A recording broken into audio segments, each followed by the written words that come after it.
Hey guys, Mr. Happy here, and today I'm going to be addressing the Zodiac Braves questline. Now, I get asked about this a lot, whether it's about buffs made to the quest, or if the weapon's even going to be worth it with the expansion right around the corner. Well, I have some information about all the changes to the questline, and a recent interview with Dengeki and Famitsu reveals information about how our weapon may be utilized in the expansion. So first off, let's go over some more recent news. Now, as many of you probably know, there were some significant buffs to completing the earlier steps of the Zodiac Braves questline in patch 2.5. Now, in the English notes, it talks about the Novus and Nexus steps. For the Novus step, Alexandrite was made far more common from Fates if you obtain a gold rating. Now, from talking with my viewers and looking up some other replies on the public forums and Reddit, it seems that the drop rate has risen to about 10 to 12%, 1 in every 8 to 10 fates. Now, of course, not everyone's going to have that luck. There's always going to be outliers, but I've talked to a lot of people and they've all said, wow, this is a lot easier. As for the Nexus step buffs, they increase the amount of light rewarded from each message. Within a day, Reddit had discovered that the values for the Nexus step had been doubled.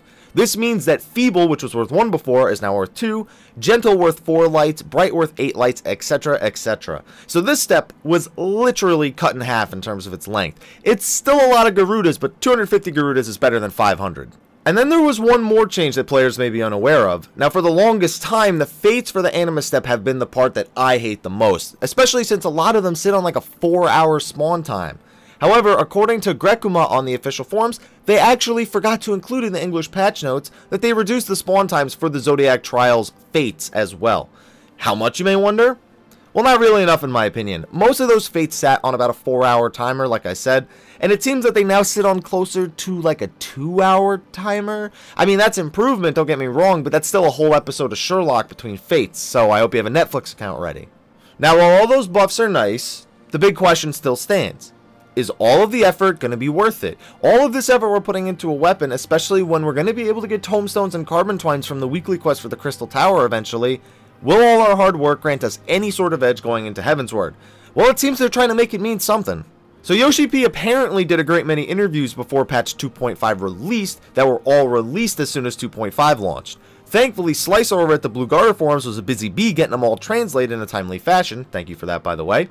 Now, in both the Dengeki and Famitsu interviews, there is a section regarding the Zodiac weapon questline. Yoshi P first talks about the item level, telling us that he can't tell us what it's going to be, and then he's asked about the meaning of the questline going into the expansion. He says that 3.0 is primarily going to be focused on character progression since there's going to be a level cap increase, and that there's going to be a large jump in item level. 3.1, on the other hand, will focus on weapon and armor progression, and that, quote-unquote, whether it's the Zodiac Weapon Saga or its sequel, players will be able to continue growing a weapon in patch 3.1. When asked about if our progress now will be a waste or not then, Yoshi P said it won't be a complete waste. It will, of course, be taken into account. We are actively working on this to make sure it happens.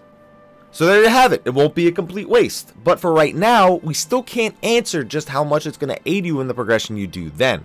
So if you're on the fence about completing a weapon, I'd say just go with your gut feeling. If the only reason you weren't doing it is because you weren't sure if it would continue on into the expansion, it seems like it'll at least mean something. We don't know how much though. I'm going to finish my ninja weapons and let that be that.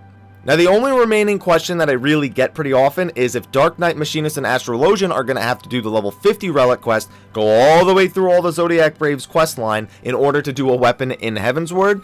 My own opinion, I don't see that happening. When you release an expansion, you want people to be spending their time in those new zones that you just developed that they just paid for. So I'd be pretty hard pressed to believe they do that, but Square Enix has surprised us in the past, so that's just my opinion.